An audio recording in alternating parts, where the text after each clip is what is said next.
এখন তো সবার বাড়িতেই নিত্য নতুন নানান রকম পিঠে তৈরি হচ্ছে। তবে পিঠে দেখবে গরম গরম খেতে কিন্তু মোটেও ভালো লাগে না। এমন অনেক পিঠে আছে যেগুলো ঠান্ডা হয়ে যাওয়ার পর শক্ত হয়ে যায়। আজকে বানাবো সুজি আর দুধ দিয়ে একদম নরম তুলতুলে সফট এক পিঠার রেসিপি। আর এই পিঠাগুলোর বিশেষত্ব হলো পিঠাগুলো একবার বানিয়ে 3 থেকে 4 দিন রেখেও কিন্তু খাওয়া যাবে, ততটাই নরম সফট থাকবে। পিঠে শক্ত হয়ে যাওয়ার জন্য যারা পিঠে খেতে পারেন না তাদের জন্য আজকের রেসিপি কিন্তু একদম পারফেক্ট। কারণ নমস্কার, বেঙ্গলি পাকশালায় তোমাদের সকলকে স্বাগত জানিয়ে আজকে দারুণ স্বাদের পিঠা রেসিপি শুরু করি। পিঠেগুলো তৈরির জন্য সবার প্রথমে আমরা ব্যাটারটা রেডি করে নেব। আর আমি এখানে নিয়েছি 1/4 কাপ পরিমাণে টক দই। টক দইটা একদম ফ্রেশ নেওয়ার চেষ্টা করবে, তাহলে পিঠেগুলো কিন্তু ভীষণ ভালো তৈরি হবে। টক দই যদি অনেক দিনের পুরনো হয় বা টকের ভাব বেশি থাকে, তাহলে কিন্তু সেই টক দই দিয়ে পিঠেগুলো বানাবে না। তো এখন আমি এখানে 1/4 কাপ টক দই নিয়েছি, তার সাথে দিয়ে দিয়েছি বড় চামচে 2 চামচ চিনি, অল্প সামান্য পরিমাণে একটু লবণ, আর এই যে 10 টাকার যে গুঁড়ো দুধের প্যাকেটগুলো পাওয়া যায় মার্কেটে, সেই 1 প্যাকেট গুঁড়ো দুধ দিয়ে দিলাম। এই গুঁড়ো দুধ দেওয়ার ফলে পিঠেগুলো খেতে কিন্তু ভীষণ মজার হয়। এখন খুব ভালো করে আমরা সবকিছু উপকরণকে একটু ভালো করে ফেটিয়ে নেব, যাতে করে চিনিটাও ভালোভাবে গলে যায় আর টক দইয়ের মধ্যে যে দানা দানা ভাব থাকে সেটাও যাতে ভালোভাবে মেল্ট হয়ে যায়। তো দেখো আমি খুব সুন্দর করে এটা ফেটিয়ে নিয়েছি। এরপর আমরা এর মধ্যে মিশিয়ে দেবো 1 কাপ পরিমাণে সুজি। বাড়িতে যে সুজি আমরা ব্যবহার করি আমি এখানে সেই সুজি নিয়েছি।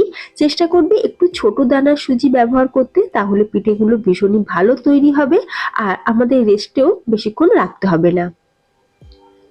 সুজি দেওয়ার পর একবার ভালো করে মিক্স করে নিয়ে আমি এখানে দিয়ে দেবো এবার জল। অল্প অল্প করে জল দিয়ে একটা সেমি ঘনত্বের ব্যাটার আমরা রেডি করে নেব। জলটা কিন্তু একবারে দেবে না, তাহলে পাতলা হয়ে যাবে। তো অল্প অল্প করে জল মেশাতে হবে। প্রথমে একটুখানি জল মিশিয়ে খুব ভালো করে আমরা সুজিটা মিক্স করে নিয়েছি। তারপর আমি এর মধ্যে দিয়ে দিয়েছি বড় চামচে 2 চামচ ময়দা আর 1/4 টিস্পুন পরিমাণে এলাচের গুঁড়ো। এতে করে ফ্লেভারটা খুব ভালো আসবে আর পিঠেগুলো খেতেও কিন্তু ভীষণ ভালো হবে। এবার ময়দা আর এলাচের গুঁড়োটাও খুব ভালো করে আমরা মিক্স করে নেব। খুব ভালো করে এই সময় একটু ফেটিয়ে নিতে হবে, যাতে সবকিছু উপকরণ খুব ভালোভাবে একসাথে মিক্স হয়ে যায়। তো দেখো ফ্রেন্ডস, খুব ভালো করে আমি এটাকে ফেটিয়ে নিয়েছি। তো মিশ্রণটা একটু ঘন লাগছিল বলে আমি আরো একটুখানি জল দিয়ে খুব ভালো করে এটাকে ফেটিয়ে নিলাম। এখন চাপা দিয়ে রেস্টে রাখবো। যেহেতু আমরা সুজি দিয়েছি তাই সুজিকে কিন্তু রেস্ট দিতেই হবে, তাহলে পিঠাগুলো ভীষণ ভালো তৈরি হবে। আর এদিকে দেখো ফ্রেন্ড, সুজির এই ব্যাটারটা রেডি করতে আমার এখানে পুরো 1 কাপ জল কিন্তু লাগেনি, অল্প সামান্য জল কিন্তু রয়ে গেছে। আমি 10 মিনিট সুজিটাকে রেস্টে রেখে দিলাম। ততক্ষণে আমি তোমাদের দেখিয়ে দিই আজকে আমি পিঠেগুলো বানাবো এইরকম ছোট ছোট স্টিলের যে বাটি, সেই বাটির মধ্যে। এখন আমরা বাটির মধ্যে অল্প করে তেল লাগিয়ে দিয়েছি, তাতে করে পিঠেগুলো বার করতে সুবিধা হবে। তোমরা চাইলে কিন্তু আপ্পাম প্যানও করতে পারো বা কোনো মাটির যে সরা থাকে তো তার মধ্যেও কিন্তু করতে পারো, কোনো অসুবিধা নেই। এখন 10 মিনিট হয়ে গেছে। 10 মিনিট পর সুজির এই ব্যাটারটা আমি আরো একবার ভালো করে ফেটিয়ে নেব। আর তোমরা দেখে বুঝতেই পারছো যে সুজির এই ব্যাটারটা দেখো অনেকটা কিন্তু গাঢ় হয়ে গেছে, যেহেতু আমরা সুজিটা রেস্টে রেখেছিলাম। তাই এই সময় কিন্তু খুব ভালো করে ফেটিয়ে নিতে হবে। আর হ্যাঁ, এই সময় কিন্তু কোনো রকম দুধ বা জলের ব্যবহার আমরা করব না। ব্যাটারটা যখন ফেটানো হবে তোমরা দেখতেই পাবে আগের চেয়ে আরো বেশি কিন্তু পাতলা হয়ে যাবে। তাই এক্সট্রা করে দুধ বা জল আমি মেশাবো না। এই সুজির ব্যাটারের মধ্যে মিশিয়ে দিচ্ছি 1/2 চামচ পরিমাণে বেকিং পাউডার আর 1/4 টিস্পুন পরিমাণে বেকিং সোডা। তোমরা চাইলে কিন্তু যে কোনো একটা দিয়েও করতে পারো। চাইলে তোমরা 1 চামচ বেকিং পাউডার দিয়েও যেমন করতে পারো, তেমনি 1/2 চামচ বেকিং সোডা দিয়েও করতে পারো। আমি আজকে বেকিং পাউডার বেকিং সোডা দুটোই ব্যবহার করলাম। অল্প সামান্য জল দিয়ে দিলাম। এরপর যে ছোট ছোট বাটিগুলো আমরা রেডি করে রেখেছিলাম, মানে হালকা একটুখানি তেল ব্রাশ করে, তার মধ্যে আমরা 1 হাতা করে ব্যাটার দিয়ে দিচ্ছি।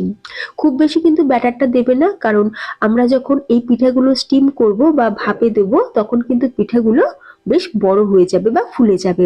সেই জন্য অর্ধেকটা করে বাটি খালি রাখলাম। সবকটা বাটি রেডি করে নিয়েছি।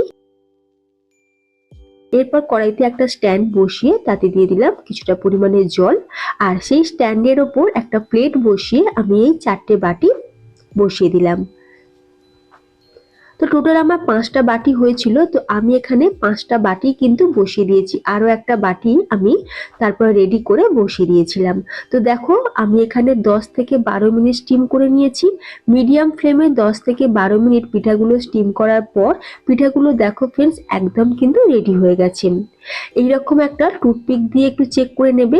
হয়তো প্রথম অবস্থায় দেখতে লাগবে যে হয়তো একটু কাঁচা কাঁচা লাগছে বা টুথপিকের গায়ে হয়তো একটু লেগে যাচ্ছে, তাতে কিন্তু ভয়ের কোনো কারণ নেই।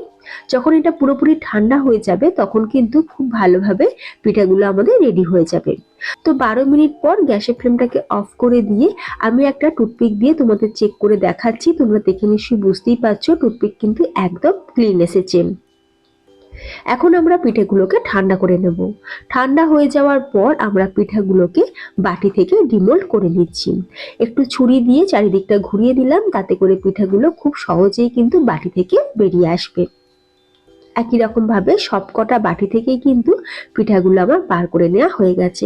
আর এই পিঠাগুলো কিন্তু চায়ের সাথে খেতেও বেশ ভালো লাগে, এতটা নরম আর ফ্লাফি, সত্যি পিঠাগুলো এক কথায় অসাধারণ। তো পিঠাগুলো দুধে ভেজানোর জন্য এখন আমরা দুধটাকে রেডি করে নেব। এখানে আমি নিয়ে নিয়েছি 1 কাপ থেকে একটু কম পরিমাণে চিনি। এখন চিনিটাকে আমরা ক্যারামেল করে নিচ্ছি। ফ্রাই প্যানের মধ্যে প্রথমে চিনিটা দিয়ে একদম লো ফ্লেমে আমরা চিনিটাকে ক্যারামেল করে নেব। তবে চিনিটা যখন গলতে শুরু করবে চারিদিকটা একটুখানি ঘুরিয়ে নেবে, মানে ফ্রাই প্যানের চারিদিকটা একটু ভালো করে ঘুরিয়ে নিয়ে খুব ভালোভাবে ক্যারামেলটা কিন্তু তৈরি করে নিতে হবে। তবে ক্যারামেলটা কিন্তু খুব বেশি পুড়িয়ে ফেলবে না, তাহলে তিতো হয়ে যাবে। যখন দেখবে পুরো চিনিটা গলে যাবে তো তখন আমরা এর মধ্যে দিয়ে দেবো 1/2 লিটার পরিমাণে দুধ। দুধটা দেওয়ার সাথে সাথেই দেখবে চিনিটা একটু জমাট বেঁধে যাবে, তাতে কিন্তু ভয়ের কোনো কারণ নেই। দুধটা যখন ফুটবে তখন কিন্তু ক্যারামেলটা খুব ভালোভাবে গলে যাবে। আমি আজকে চিনি দিয়ে করছি, চাইলে তোমরা কিন্তু গুড় দিয়েও করতে পারো, কোনো অসুবিধা নেই। এখন আমরা দুধটাকে একটা ফুট ফুটিয়ে নেব। আমি কিন্তু দুধটাকে জাল দিয়ে ঘন করব না, কারণ দুধ যদি ঘন হয়ে যায় তাহলে কিন্তু পিঠাগুলোর ভেতরে দুধটা ঢুকবে না।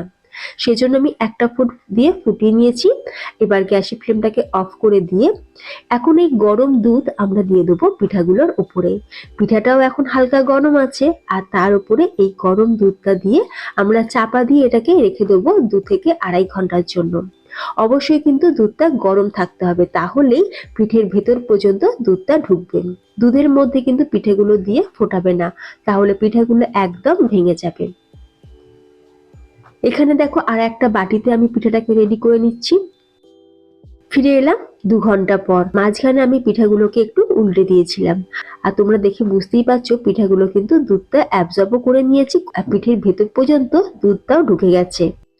তো তৈরি আমাদের নরম তুলতুলে দুধ পিঠার রেসিপি। তোমাদের কেমন লাগলো ফ্রেন্ডস অবশ্যই কমেন্ট করে জানিও। রেসিপিটা ভালো লাগলে বন্ধুদের মধ্যে শেয়ার করে দিও। আর চ্যানেলে নতুন বন্ধু হয়ে থাকলে প্লিজ চ্যানেলটি সাবস্ক্রাইব করে পাশে থাকা বেল আইকন প্রেস করে রাখবে। তাহলে ফ্রেন্ডস আজ আসি, দেখা হবে নতুন কোনো রেসিপির সাথে। ভালো থাকবে, সুস্থ থাকবে, ধন্যবাদ।